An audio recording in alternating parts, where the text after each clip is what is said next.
you good at? Perhaps a more important question is, how did you become good at it?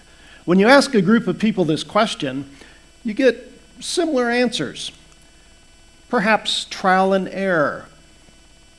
You keep working at something till you find out what works, and then you practice that which works. Often people will seek out a mentor, become an apprentice, and learn from someone who's skilled at the task. Could be family and friends. But what we're talking about here is becoming an active learner, engaging yourself and practicing trial and error. It's being curious and then fixing a problem, solving a problem. Very rarely do people say, yeah, I heard a lecture, and then I was good at it. Now, lectures tend to be passive. In order to become good at something, you need to be an active learner. You need to be engaged. And what we're talking about here is not just learning a skill and being a better carpenter or plumber. We're talking about becoming a better Christ follower. And in order to do that, you need to become an active learner. So the method that creates an active learning environment best is called facilitation. It uses the Socratic method to engage people, to get involved, to become active. It's a simple idea that's hard to do well over a period of time. You tend to fall back into old habits when you're facilitating a group. So, what are some of these habits? We're going to talk about those. But it moves someone. Facilitation helps move someone from passive to active learning, and that's the key here, being an active learner. Lots of studies have shown that when a facilitator does his job well, people retain complex ideas for a much longer period of time and with much more information involved. All kinds of studies show that facilitation increases critical thinking. You have to put ideas into your own words. You have to wrestle with them. You're more self-reflective. There's greater satisfaction in facilitated workshops. Why? Because you're engaged, you're doing something, you're participating, you're not passive.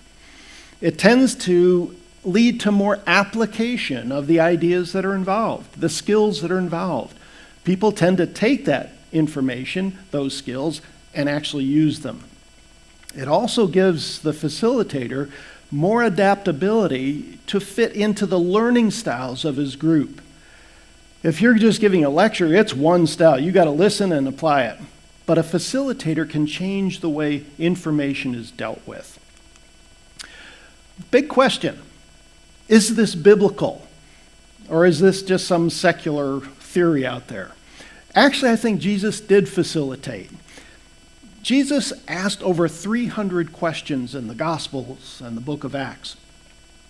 He wanted to know what was in the minds of the people that were following him. Now, he was asked about 183 questions, give or take a few. He only answered 3. He was not just a theological answer man. His goal wasn't just to hand out information about the kingdom. It was to transform the lives of those who were following him. Jesus was a teacher, but he didn't sit in a classroom. He didn't print up a curriculum. In fact, we don't have any of his writings.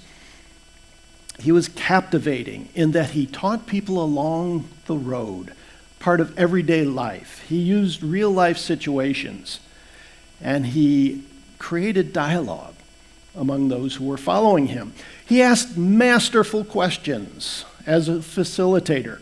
If you love those who love you, what reward will you get? These are not yes-no answers.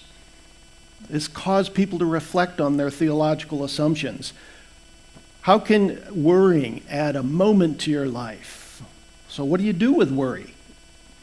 How do you handle it? Well, Jesus caused people to think about it deeply. Why do you look at the speck in someone else's eye and you miss the log in yours? Again, not a yes-no kind of question.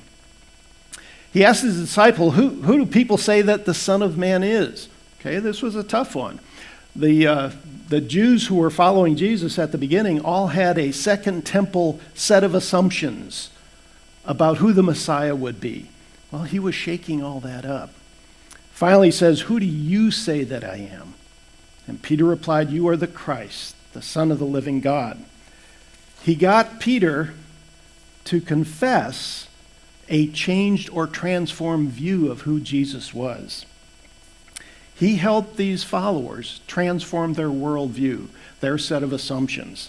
As a result, they came to conclude that they were disciples of the living God in the flesh.